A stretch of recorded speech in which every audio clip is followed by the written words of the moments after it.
Hi guys, James at Rampant Lion Reviews again for you today with another beer review. For this one, we are going to head up to Norway once again and we're going to return to a brewery that's featured on the channel a couple of times before. I've had some really nice beers from these guys over the last few years. They are still a fairly new addition to the Norwegian beer scene, but they've built a very strong reputation for themselves in that short time. But the beer we're going to have a look at today is one of their latest releases through Systembolaget here in Sweden. It's a style that I know these guys can do very well, and I've also heard very good things about this particular beer itself, so we'll need to see what this is going to have in store for us. So hopefully it's another good beer, hopefully it makes for an interesting review, and as always I hope that you guys enjoy my take on this one as well. So yeah, for this review then, we are going to head to Stavanger in Norway, kind of about a third of the way up, if memory serves me correctly, and we're going to have a look at another beer from Salikatt Bryggeri. So this particular beer is called Snug as a Bug in a Rug. It comes in at 8% ABV, and this is another New England Hazy Imperial Double, whatever you want to call it, IPA. So this beer was released as part of the Tillfälligt temporary assortment through Systembolaget here in Sweden toward the end of November 2022. But yeah, as I say, Salikatt do some very nice New England hazy IPAs, probably one of the most highly regarded producers of that style in Norway, and it is quite cool that we're getting more and more of their beers here in Sweden now as well. So yeah, let's crack on with this one then and see what we have. I'm very curious about this. But yeah, as always with my reviews then, I'll tell you a little bit about the brewery before we taste the beer. If you want to get straight to the tasting though, just fast forward. All the usual links are in the video description below. That's the brewery website, the link to my other reviews that I've done from Salikatt Bryggeri before, and we will no doubt add more to that list at some point in the fairly near future. But there's all the usual social media down there. If you want to see more reviews, do please consider subscribing to the channel. The support you give is massively appreciated, and remember, you can go into the channel homepage and search for beer using the geography-based tagging system. Use the search bar at the top of the page, put in your hometown, county, state, prefecture, whatever it is, and if I've reviewed beers from your area, they should pop up. And remember, you can also check out the playlist of beers from different countries. You'll find this one in the Norwegian playlist along with many other things. And do get in touch and let me know some other Norwegian beers and breweries that I should be checking out. But anyway, on to my brewery notes then to tell you a little bit about Salikatt Bryggeri. So Salikatt Bryggeri, as I've mentioned to you already, are based in Stavanger, and the company was founded back in 2015 by Bjarte Halvorsen and his wife Tonje. So Bjarte is a long-time home brewer, and he trained as a mechanical engineer originally at NTNU, which is the Norwegian University of Science and Technology. But eventually his hobby started taking over his time and he became a professional brewer. So he worked in a number of breweries across Norway from 2013. This included Lervik, Torn, Bakke, and then Keen. And to fund the brewery, Bjarte and his wife basically sold everything they had. They sold their house, and all the money went into getting all the equipment up for the brewery. And apparently all they had left was Tonje's bunad, which is the Norwegian traditional dress, which is something that they usually graduate from university and school and things in. So yeah, that was all they had left pretty much. But the brewery itself is based in Hillevåg in the south of the city, and they started brewing in this facility in 2016. But over the years, they've continually grown the brewery, and in 2017 they produced around 30,000 litres of beer over the year, and then in 2018 that had increased to 45,000 litres, and that was also the first year that they managed to turn a profit with the brewery as well.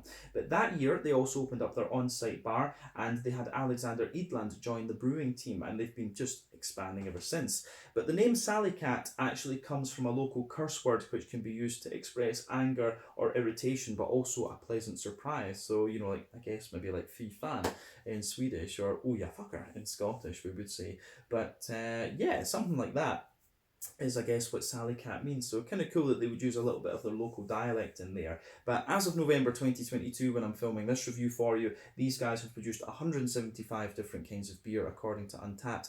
As I mentioned to you earlier, this brewery is best known for its different New England hazy IPAs, but they have been producing a few other styles as well. So we'll need to see if we can find a few other things. Recently, of course, we did have the collaboration Imperial Stout that they did with Amager Bryghus in Copenhagen, but we need to see what we can get that's brewed directly by them, I guess, as well.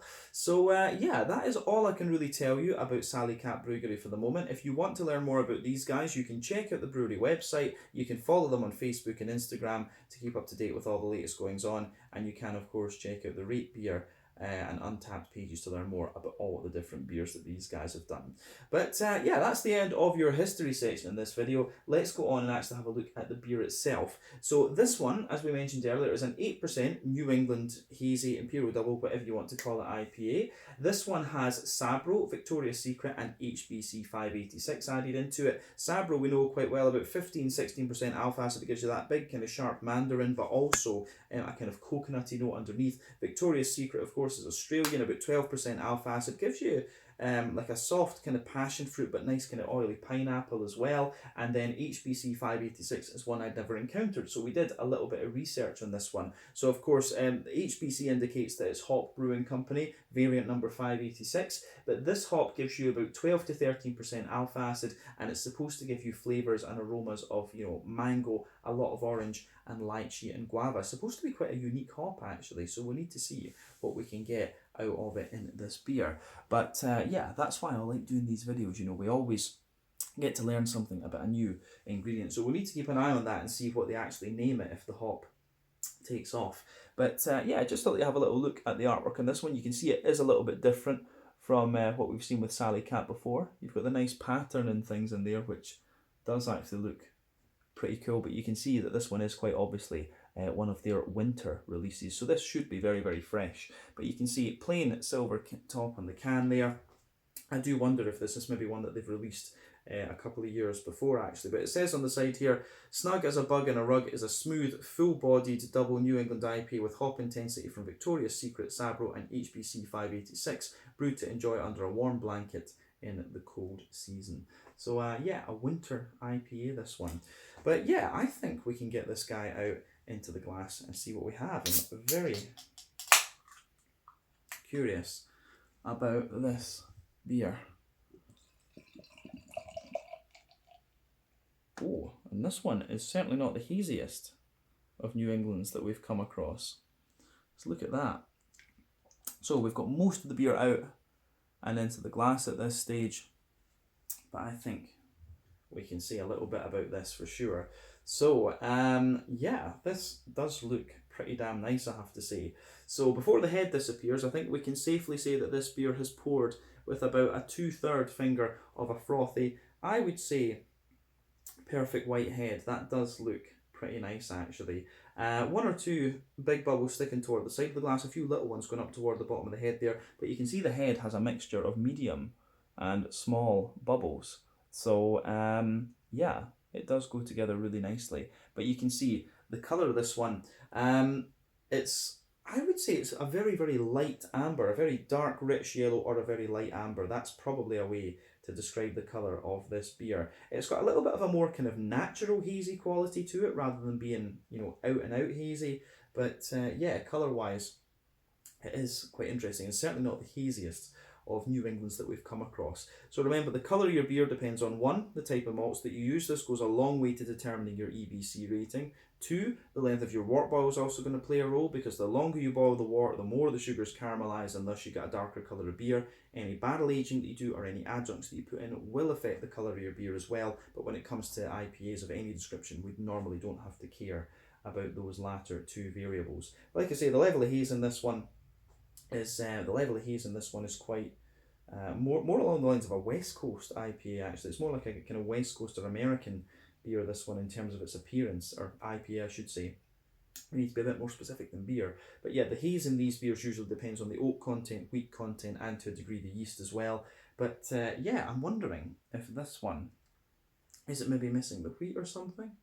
No, it's the oat, the wheat, and the lactose apparently. So yeah, this one has, you know, the lactose is probably going to give it a big smooth body, so we need to see about that. But certainly appearance-wise, one of the least hazy ones that I've come across in the New England category so far. But yeah, let's have a wee look at the aroma of this one then and see how we get on. Looks interesting for sure, so let's see what the aroma has for us.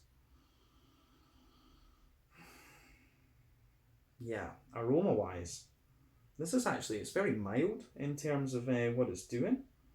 It's, yeah, certainly not the punchiest of aromas, but it actually smells a little bit more kind of oily and boozy and things like this. Yeah, definitely a nice little bit of oily booziness in there, some fresh green character, and also some juicy fruity hoppy character as well. So it gives you everything you'd want. Let's try and break this down a wee bit though and describe it more in depth and see. So the backbone of this beer, you can smell that nice kind of fresh white bready bread crust in there. So a nice little bit of fresh white bready bread crust. On top of that, you can smell there's a little touch of kind of brown wholemeal bread in there for sure. So fresh white bread crust, a little bit of wholemeal brown bread.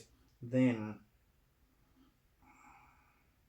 you've got some of the white. You've got the sort of fresh fluffy white bread in there, but you can smell that the wheat is thickening this beer out quite a little bit. And on top of that, you've got the oats. So the oats, as I've always said in these beers, oats are usually a good indicator of how fresh your IPA is. You know, the creamier they smell and taste, the fresher the beer is, the drier they smell and taste, the older it is. But the thing with this beer is, because you've got lactose in there as well, they actually smell very, very dense and very creamy anyway. And I've found this with quite a few IPAs that have had lactose in them. But yeah,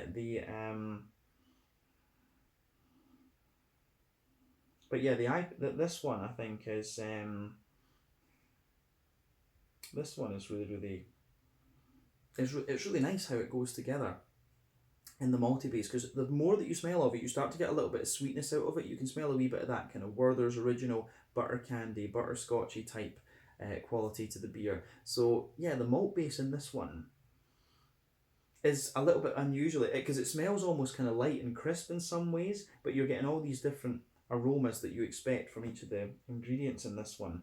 At the back of the nose, you do get a little bit of hoppy, you do get a little bit of wheaty bitterness in there, but yeah, the way this beer goes together, I think, is really nice.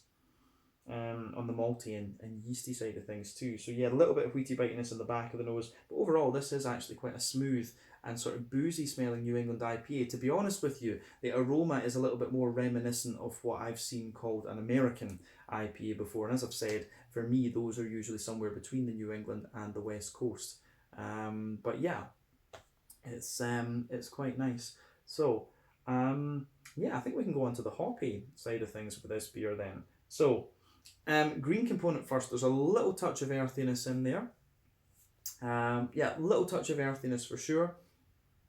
A little bit of herbal quality as well. Some nice floral aromaticity and a really nice kind of bright grassy character as well. So yeah, the green component in this one, it's not too pungent and it's not too kind of deep and things like that. I think this is a beer that's been relying mainly on late addition and dry hopping. Remember, 3 types of hopping. Early addition hopping, first hour of your wort boil, gives you mainly bitterness. Late addition hopping, last half hour of your wort boil, that gives you mainly flavour and aroma, but a little bit of bitterness. Then dry hopping is all about the flavour and the aroma. So yeah, the way that this beer goes together in that sense is also quite nice. It's kind of in keeping with the sort of smoothness of the lactose as well. So the green component is good. A little touch of zesty grassiness in there, but overall, the green component for me is quite wet rather than anything else. So I like that. I certainly do like how that goes together.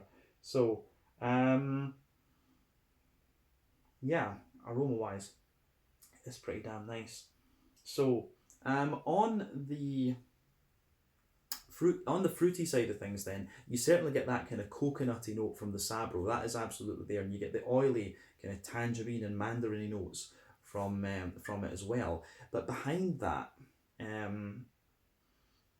behind that you get quite a bit of mango, which I'm guessing is the experimental hop, the 586. Is that number right? Yeah, the HBC 586. But the HBC 586 is definitely giving you a bit of the juicy mango, but it's also being helped, I guess, by Victoria's Secret in that way as well. So yeah, there's a bit of that stronger passion fruit in there, nice juicy mangoes, quite a bit of pineapple as well actually. The more that I smell this beer, I get more pineapple, but you can certainly smell a bit of an oily kind of, the guava, they're saying you get like a little bit of guava out of this. I don't quite get guava from the HBC, but I certainly get the more kind of oily lychee note underneath the sort of tangerines in this one. So this is a really interesting, it's a really interesting New England IPA, this one. The malt base is a bit different, the green component's a bit different, but yeah, the fruitiness as well is quite interesting. So to me, it smells really quite kind of big and oily in that sense. Yeah, this should be really interesting. As I always say, take a wee bit of time to enjoy the aroma of these beers before you get stuck into them, because you will always find something that's a wee bit more unusual. But yeah, let's get the rest of this beer out into the glass and we can have a taste of it. But yeah, lovely, very smooth, creamy smelling New England IPA, this one. And again, you can the green component is kind of just adding that complexity to the beer. But yeah, lovely stuff. So let's have a taste of this one then. As I always say, take a bit of time to enjoy the aroma of the beer before you get stuck in. But this one is the Snug as a Bug in a Rug, one of the winter release IPAs from Salikatt Bryggeri in Stavanger, up in Norway. Slange, skål, cheers, 8% New England double IPA. Let's do this.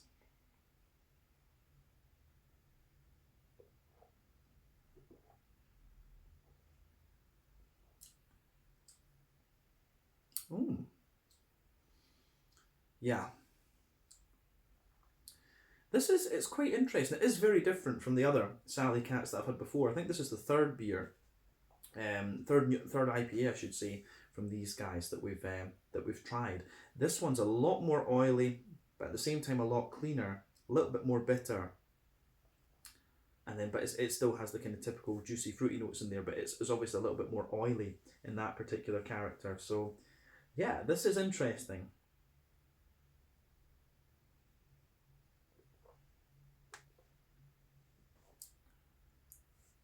So yeah, the way this beer goes together, I think, is pretty damn nice. It's a big thumbs up from me. Yeah, it's a really nice, clean and very smooth IPA, this one. In terms of the flavour profile, it really does strike me as being more like a kind of American, so-called American IPA, rather than the kind of New England variety, if that makes sense, of being outright New England. But whatever it is, we can talk about style categories and try and put the beer in a box if you like, but I don't think that matters too much. It's more the question of whether the beer is nice, and once again, Salikatt have provided a nice beer here, so you can't complain at all. You really can't.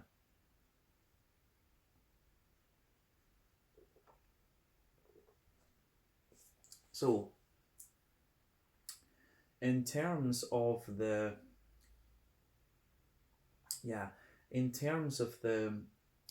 flavour, then we'll start as we always do in the middle third of your palate. So, middle third of your palate, you've got that nice kind of bread crusty. You do have that nice kind of bread crusty backbone in there, so that forms the base of the beer.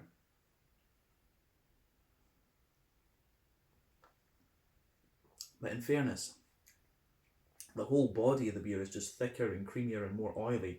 So you've got a little bit of that kind of, you've got a little touch of that kind of bread crusty, a little bit of that kind of fresh white bready bread crusty backbone in there. On top of that, you can feel there's a little touch of like a slightly sweet wholemeal brown bread. Then above that, you start to get the white bread from the barley malt. You can feel that fluffy and airy white bread, and then you get the layer of wheat that's just kind of thickening the whole malt base out.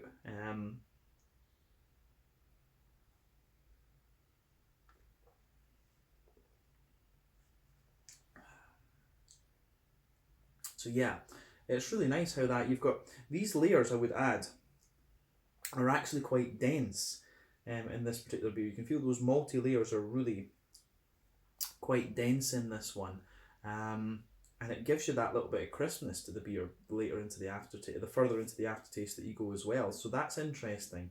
So yeah, as I say, fresh white bread crust, a little bit of a kind of wholemeal brown bread, a kind of soft but fluffy and airy white bread, and then a more dense kind of smooth wheaty character coming out of the beer as well. So yeah, the way that goes together is nice.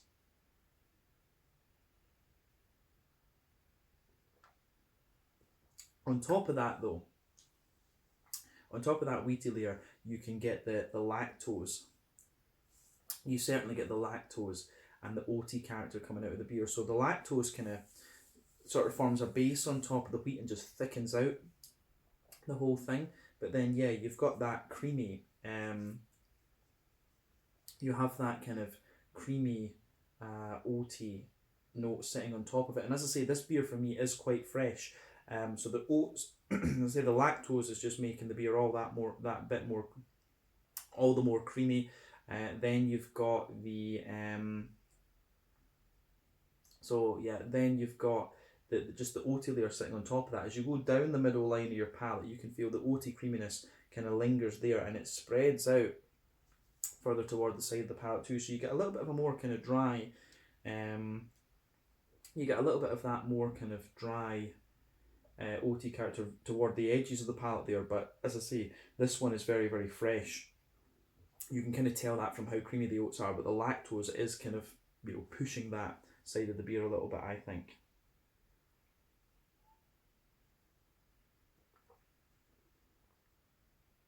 On top of that, on top of the oaty layer though, you start to get a little bit of the kind of sweeter brown sugary note. So in the dead centre of your palate, you've got that sweet caramelly note in there. And I would say it is a straight up sweet caramel, but as you move a little bit further out from that, there's a little bit of a more McVitie's digestive biscuity sort of thing coming out of the beer, which is nice. And then it's more, so straight up caramel, a little bit of a kind of Werther's original butter candy, and then as you move out toward the extremities of that middle third of your palate, you get that more McVitie's digestive biscuity sort of character. So yeah, I like how that goes together. In terms of the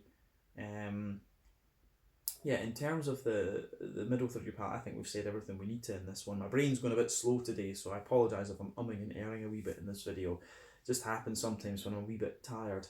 But yeah, back third of the palate then, the border region between middle and back third of your palate, you get that nice bready build up in there that you always get. Then the base of the back third of your palate, a little bit more of a kind of grainy bread crusty character, and then above that you get a little bit of an almost Jacob's cream cracker there. Then there's a bit of wholemeal brown bread, and then a more kind of bit more of a kind of wholemeal brown bread, and then a more fluffy, airy white bread. But those two bready layers are significantly taller in the back third of the palate, and this is something that we often find with this style as well. So yeah.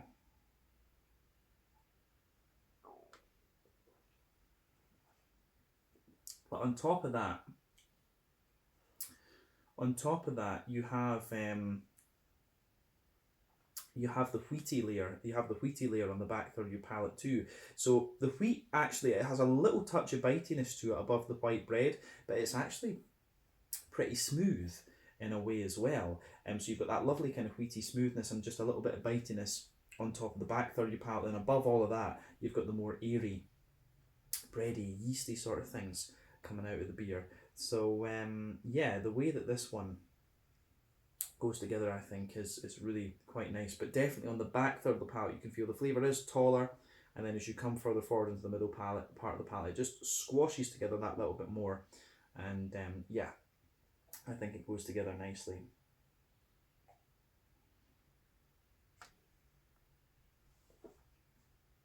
So, in terms of the, I think that's everything we need to say about the malty and yeasty side of the beer. In terms of the hoppy part of it then, let's look at the green component first. Back corners of the palate, you've got a little touch of earthiness in there.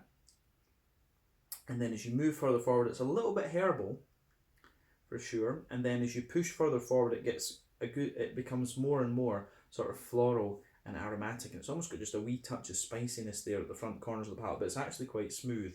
Round the front curve of the tongue, it's a little bit lighter and more grassy in a sense, and the grassy character has a little bit of zestiness. So yeah, I do think it goes together quite nicely in that sense. The green component and the sort of herbal note that it has actually builds a good bridge with the more lactosey note out of this beer. This beer, it almost has a wee bit of it's got a creamy smoothness and just a little bit of kind of dry herbal character to it, which I really quite enjoy. So yeah, the way that this beer goes together is pretty nice. So it's a big thumbs up from me. Mm. Green component is in good harmony with the kind of the malty side of the beer. But yeah, let's look at the fruity side of it then, the front third of the palate. The border region between front third and middle third of your palate, you get that nice little bit of white bready build up there. The base of the front third of your palate is a little bit more kind of, you do have a little bit more of a kind of bread crusty character in there, but you can also feel a little bit of a more kind of oaty smoothness on top, but a little bit of white bread in between, and then on top of that you get that nice oily bubble where the juicy fruity esters just roll their way out of the beer. So toward the back of that front third of your palate, you certainly get a little bit of a kind of more intense passion fruit in there. So I think that's the Victoria's Secret. So a little bit of passion fruit in there, big kind of oily mango character as well, which is going to be both from the HBC 586 and from the Victoria's Secret. And yeah, as you move into the middle of that front third of your palate, you really get a little bit more of a kind of pineapple-y type quality as well, which I really quite like.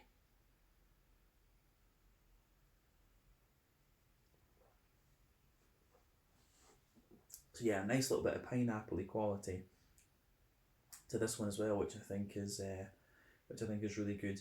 Then when you move into the front half of that front third of your palate, you start to get you can feel the sort of coconut in the base from the Sabro for sure. Above that you get a little bit of the lychee, which again I think is, there is this a little bit of lychee gooseberry like flavour, and then above all of that you start to get the kind of more zesty, oily, orangey character. I don't know if I'd quite describe it as mandarin in this case. You know, I've always found Sabro gives you that kind of really bright, quite pungent mandarin, but not so much in this case, which is quite interesting, I have to say. But yeah, for me this is a really interesting IPA. As I've always said, there are 6 elements to think about with this beer style. You know, the farmhousey yeasty character, the ryeline and grainy side of things. Those 2 are more prominent in American ones, of course, but then you've got wheaty bitiness, oaty creaminess, barley malt bread, and then the sweet side of things. This one is actually very well balanced in terms of those 4 that I mentioned outside of the ones that are more prominent in the American ones. Yeah, it shows you a bit of wheaty bitiness, it shows you the kind of oaty creaminess, you've got the barley malt bread, and you've also got a bit of sweetness to this one. It's really interesting beer, this one of the really well-rounded IPAs that I've had in recent times, but certainly quite different from the other Salikatts we've had, because this one is nowhere near as creamy and you know, conventionally New England and hazy as some of the ones we've had from this brewery before. This one, to me, if I was tasting this blind, I would probably guess that it was called an American IPA, which is usually in between the West Coast and the New England, mainly because of the fact that it's got a bit of a sweeter malty base. I don't know if I would be able to tell if this has lactose in it as well, actually, if I hadn't seen that on the label.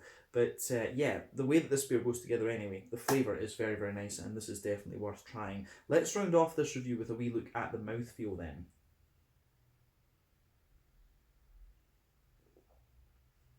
So, mouthfeel wise, this beer for me is quite mid-bodied. The carbonation is very, very smooth. Yeah, carbonation is very smooth. A little bit of an oily slickness to it, which I think is really quite nice. Yeah, clean mouthfeel.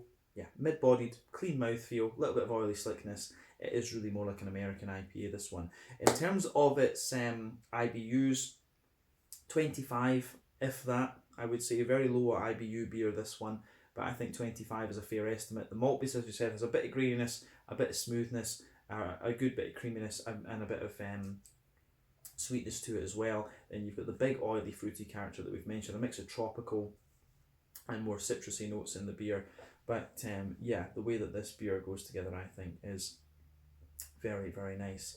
So yeah, it goes together really well, this one, and quite different from the other Salikatts we've had in the past. Really enjoyed trying this one, actually. I think we need to try a West Coast IPA and an Imperial Stout or something like that from these guys. I would love to see what they would do if they tried to brew like an old school Pilsner or Helles or something like that as well, because based on this beer and the fact they can get such a clean mouthfeel out of out of this style is quite interesting as well. So I'd love to see these guys do a few lagers and see how they turn out.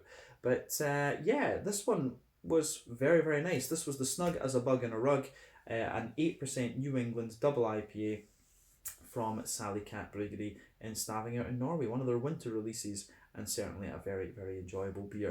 So yeah, let's leave it at that for this one then. So once again, thank you for watching my beer reviews. Until the next time, please like, subscribe, share, all the usual YouTube stuff. Let me know your own thoughts on this beer in the comment section below. Let me know what your favourite beers are from Salikatt Bryggeri as well, and we will return to these guys at some point in the near future. But if you get the chance, check out this beer. I certainly think you guys will enjoy it. But yeah, Slange, Skull, cheers, and see you guys in the next review. Check out Salikatt Bryggeri and check out their social media and mine.